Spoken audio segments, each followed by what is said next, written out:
I have conflicting opinions about what ifs just as a concept, hence why I ended up making a deep dive on it a while back. But as damaging and problematic as I do believe some aspects of what ifs can be, some of them individually are really just pure fun to speculate on, and there's no amount of taking away accomplishment in speculating on them. And among these what ifs is the one I want to talk to you about today, which is probably my favorite what if of all time. This what if I actually made a video on 3 years ago, but I felt as though it was worth revisiting because, well, it was 3 years ago and there was a lot less of you back then.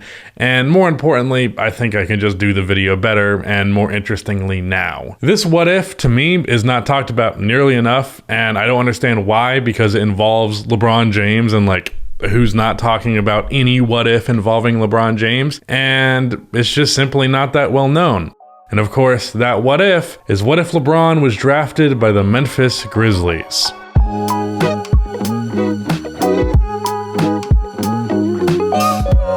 Before I continue on with this video, if you end up enjoying this video, then please be sure to subscribe to this channel. If you enjoyed the content, then there's more to come, so it makes sense for you to subscribe. I like it when you subscribe. Also drop a like. It only takes 1 second and makes a massive difference in how the video performs. Like, seriously, I know YouTubers ask you to drop a like on all their fucking videos, but it for real makes a difference. That's why we're asking. All right, so first things first. What the hell am I talking about? What do you mean LeBron James was almost a Memphis Grizzly? Or what do you mean, what if he was drafted by them? Like, are you just pulling that out of your ass? Well, let me take you back to a really stupid trade made in 1997. The Memphis Grizzlies decided to swap a future first-round pick in exchange for Otis Thorpe, a trade that would have made some sense if Otis was in his prime. But he was 35 years old, and he would subsequently only play 47 games for the Vancouver Grizzlies, and he would be retired before LeBron James was even drafted. The pick the Pistons got back for him in this trade was for 6 seasons later, and it would go on to be the number 2 selection in the 2003 NBA draft. The pick the Pistons got back for 47 games of a 35-year-old Otis Thorpe would go on to be number 2 in one of the greatest draft classes of all time. Had they selected Dwayne Wade, Carmelo Anthony, or Chris Bosh, this would have gone down as one of the worst trades of all time, but instead, of course, they drafted the biggest bust in NBA history instead. The reason I put all this backstory out there, though, is that there was a protection on that pick. It was protected for number 1 overall. So,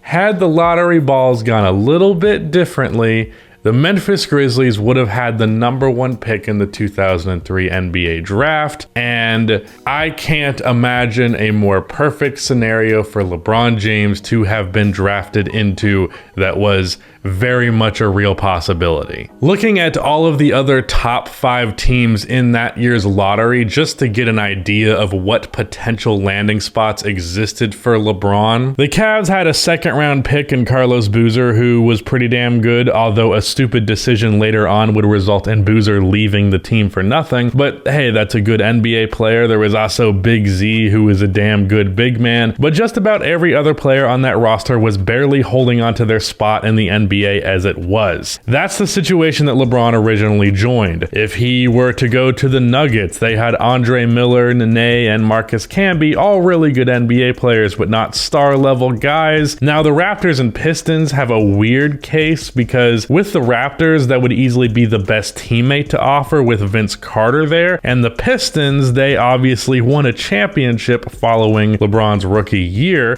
but I don't know that even though those are better on paper, that they're really the best situation for LeBron's career. Like, maybe LeBron goes to the Raptors and plays alongside Vince Carter, or he goes to the Pistons, but are they going to allow LeBron to be LeBron? Like, I don't know that that's necessarily going to be the case. I think he's going to be on good rosters, or at least in the case of the Pistons, on a good roster. Is he really going to be able to shine that much individually with that team going on? They're they're not going to give him as much opportunity as he would frankly deserve. Also, Vince Carter asked out of Toronto a few years into being paired with Chris Bosh. I don't know if that would work out the same way with LeBron James there, especially with that second year liftoff, but I don't know. It would be interesting to say the least. The Miami Heat have to offer a soon-to-be washed Eddie Jones, a Lamar Odom, and soon-to-be one or two-time All-Star, I can't remember, Caron Butler. And if you want to play the what-if game here, they do still have the assets that they traded for Shaq, so perhaps not a bad landing spot going forward. But the most fun environment, the best catered to his ability, and the best to set up LeBron in the long term is the Memphis Grizzlies. And that is because of three key players on the roster. The first and most obvious player, of course, is Pau Gasol. Pau would be easily the best player to play in LeBron's first tenure in Cleveland if he was on that team.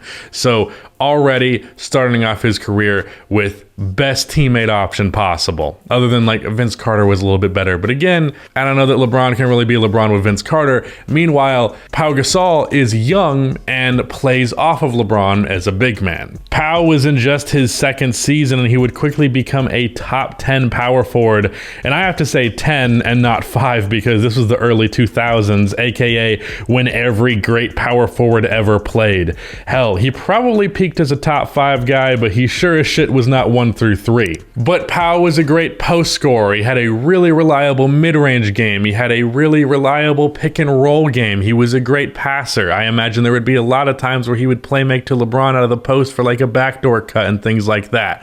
He plays off of LeBron extraordinarily well as a ball handler because he's perfect paired next to a ball handler. These two absolutely would have developed a deadly two-man game, and that's way better than anything LeBron had in his first tenure in Cleveland. Then let's look at the other two high-value role players that exist on this team that perfectly complement LeBron's ability.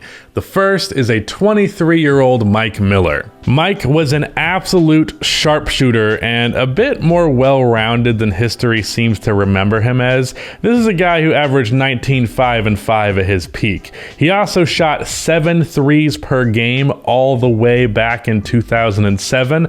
Like, that is a bona fide shooter if you're taking that many threes back then. And we all well know that LeBron plus shooters is a winning formula, and he's getting one of the best shooters in the NBA at his absolute peak when Mike was capable of being more than just a shooter, unlike when he played with LeBron later on in Miami. Then we have a 25-year-old Shane Battier, who, in my opinion, goes down as one of the greatest role players of all time if you're a weirdo like me who has an all-time role players list. But Shane Battier is the epitome of lockdown knockdown. He was a pretty damn good three-point shooter, but especially good defensively. So good defensively, in fact, he made 2 all-defensive teams and was considered to be one of the few in the class of Kobe stoppers out there. He was one of the best matchups against Kobe you could give him. There was also guys like James Posey, who's a solid forward, as well as Jason Williams, white chocolate. Why is this important? Well, I've always felt that LeBron was at his best alongside a secondary ball handler and playmaker. Kyrie and Wade as obvious examples, though obviously Jason Williams was much worse than them. So Jason would often be allowed to run the show as a playmaker and allow LeBron to work on his off-ball chops, which I think is the best case scenario for the team. His individual numbers are more impressive when he's really a one-man show as the dribbler, but I do think it's best for the team to have that versatility. And to show just how good this roster around LeBron James would have been, well, all the players that I just described won 50 games in the 2003-2004 season without LeBron. They would go on to win 45 and 49 games the seasons following that, and then Pau Gasol would become a Laker later on. Think of how many LeBron teams would be a 50-win caliber team without him. How many of those truly were there? How many 50-win teams minus LeBron has he been on? Maybe one?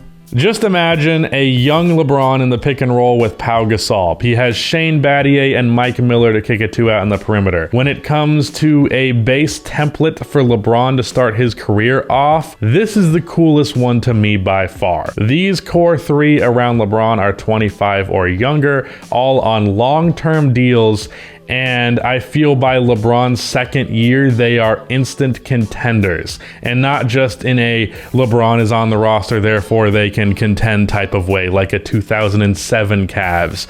I mean, like in a non-carry job way, this team could have been a contender. I love the idea of this team so much that I've actually routinely played with this roster recreated in 2K. And if you are somebody who enjoys what ifs and especially what if teams, I feel like this team deserves to be mentioned more often in what if teams out there. Like, I understand, like, it's the draft lottery thing of like, okay, the lottery is different, but like people talk about Steph on the Knicks all the time. So like, I think this is fair game. Anyways, I think this idea, this hypothetical was really fun and I wanted to talk about it. That's, yeah, I guess that's what my job is. Shout out to Rudy for editing this video, but that is the end of this video. Please be sure to like and subscribe for more NBA content like this and cue the outro music.